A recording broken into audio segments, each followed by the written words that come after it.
Antam mampu mencatat laba usaha 6,14 triliun rupiah atau melonjak lebih dari 1000% year on year.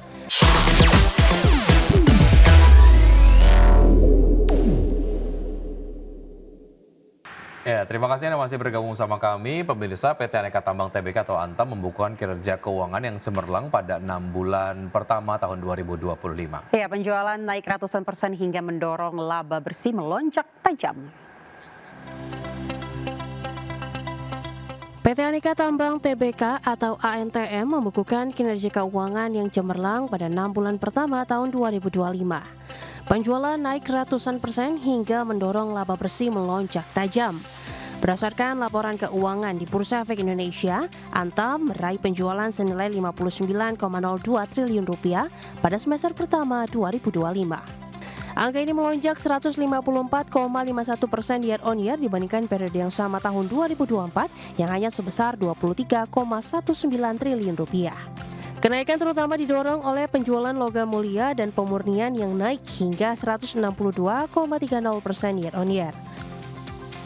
Penjualan nikel juga naik 124,86% secara tahunan menjadi 7,87 triliun rupiah, serta penjualan bauksit dan alumina yang meroket 101,89% year on year menjadi 1,46 triliun rupiah. Di saat bersamaan, beban pokok penjualan ikut melonjak 139,64% menjadi 50,78 triliun rupiah, serta beban usaha naik 42,86% menjadi 2,10 triliun rupiah. Meski beban meningkat, Antam mampu mencatat laba usaha 6,14 triliun rupiah atau melonjak lebih dari 1000% year on year. Laba bersih yang dapat diatribusikan kepada pemilik entitas induk turut naik 203,23% menjadi 4,70 triliun rupiah pada semester 1 2025. Total aset perseroan tercatat 48,38 triliun rupiah yang terdiri atas liabilitas 14,67 triliun rupiah dan ekuitas 33,71 triliun rupiah. Berbagai sumber, IDEX Channel.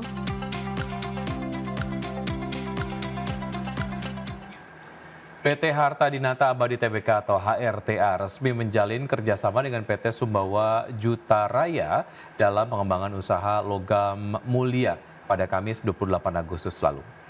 Ya, mengutip keterbukaan informasi Bursa Efek Indonesia, pemirsa, kedua perusahaan menandatangani perjanjian kerjasama jual beli logam mulia. Manajemen HRTA berharap sinergi ini dapat memperkuat posisi perusahaan di pasar logam mulia sekaligus mendukung peningkatan kinerja operasional ke depan. HRTA juga menegaskan kerjasama dengan Sumbawa Juta Raya tidak memiliki hubungan afiliasi maupun potensi benturan kepentingan sesuai dengan ketentuan peraturan pasar modal yang berlaku. Sumbawa Juta Raya merupakan entitas usaha PT United Tractors Tbk atau UNTR yang tergabung dalam grup Astra. Perusahaan ini menjadi bagian dari lini bisnis pertambangan emas UNTR bersama dengan Agincourt Resources.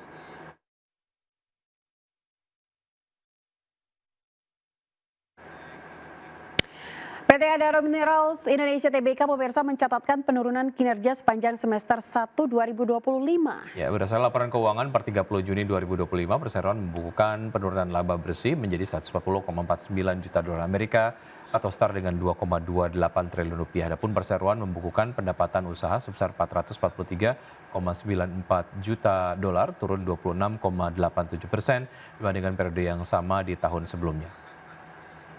Setelah dikurangi berbagai beban dan diefisiensikan, laba bersih tahun berjalan yang dapat diatribusikan kepada pemilik entitas induk turun 43,52% secara tahunan dibandingkan dengan raihan laba bersih pada tahun sebelumnya sebesar 248,76 juta US dollar atau setara dengan 4,03 triliun rupiah.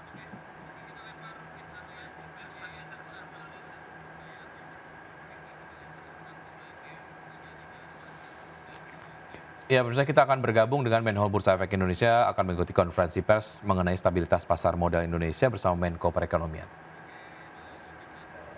Iman Rahman didampingi oleh emiten ada Pak Yusuf Hamka, ada Menko, Deputi Menko, kemudian juga Mr. Lee, dan seluruh wartawan yang saya banggakan, juga dari clearing KPDI Pak Ini, kemudian dari KSE Pak Samsul Hidayat, dan juga seluruh perusahaan tercatat dan juga para anggota perusahaan.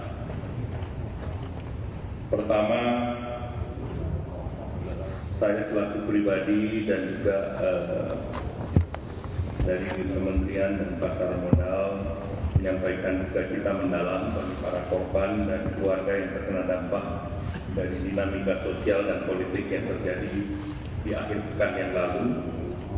Dan secara khusus kami ucapkan bela sungkawa dan yang sedalam-dalamnya untuk keluarga almarhum yang tercatat sejauh ini, almarhum Apan Kurniawan dari Ojek Online Jakarta, kemudian Ibu Sarinawati, pegawai DPRD Makassar, Pak Saiful Akbar, pegawai DPRD Makassar, Pak Muhammad Akbar Basri, pegawai DPRD Makassar, Pak Budi Haryadi, Satpol PP Kota Makassar, Saudara Rusdam Diansah dari Makassar, Saudara Sumari dari almarhum dari Surakarta, almarhum Reza Sendi Pratama dari Yogyakarta.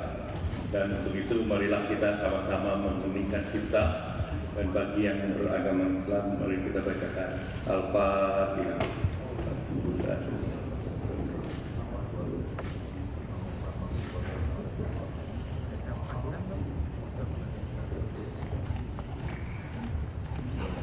Amin.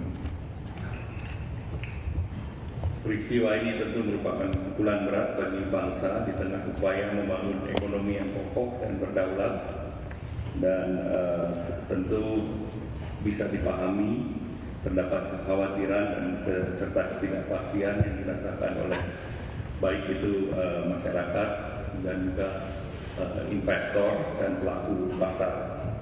Namun kita harap masyarakat untuk menjaga suasana. Untuk itu izinkan saya bersama dengan Kepala Eksekutif Pengawas Pasar Modal OJK Pak Inarno Jayadi dan Direktur Utama Bursa Efek Indonesia Pak Irman Rahman bahwa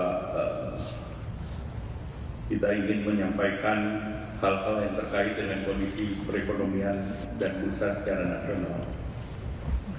Dari segi fundamental ini menjadi penting karena tentu kita paham bahwa pasar modal ada dua hal penting selain fundamental maupun sentimental. Namun ingin ditegaskan bahwa secara fundamental Indonesia mempunyai ketahanan yang solid. Kinerja kuartal kedua mencatat pertumbuhan 5,12% secara year on year, dan dengan indikator utama seperti hari ini kita monitor PMI, Purchase Manager Index Manufacturer, ini sudah balik di atas 50%, 51,5%.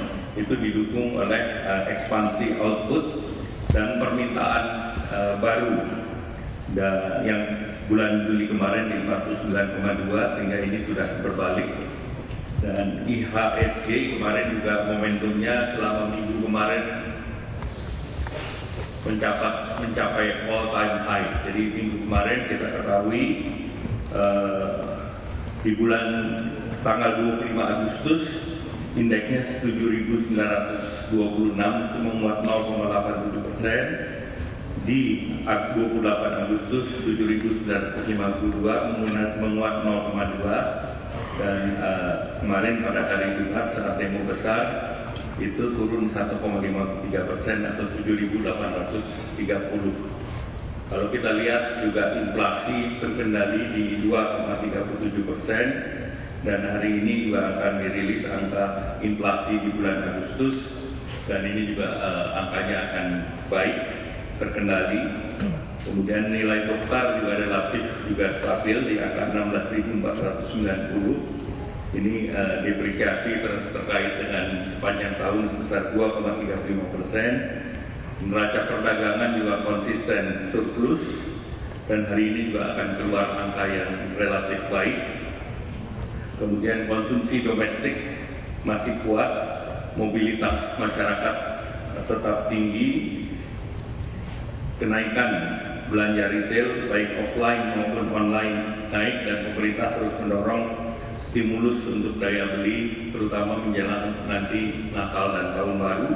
Dan di bulan Agustus ini program diskon 17% di perusahaan-perusahaan retail ini juga berjalan dan menjadi event yang meningkatkan perdagangan. Dari segi investasi kita lihat import barang modal tumbuh kuat di 32,5% di kuartal kedua. Industri positif tadi sejalan dengan PMI adalah tumbuh secara year on year di kuartal kedua 5,08%, artinya ekspansi potensial di kuartal ketiga. Kemudian terjadi perputaran uang dan transaksi di berbagai provinsi menunjukkan tingginya tingkat pertumbuhan dan aktivitas ekonomi secara spasial.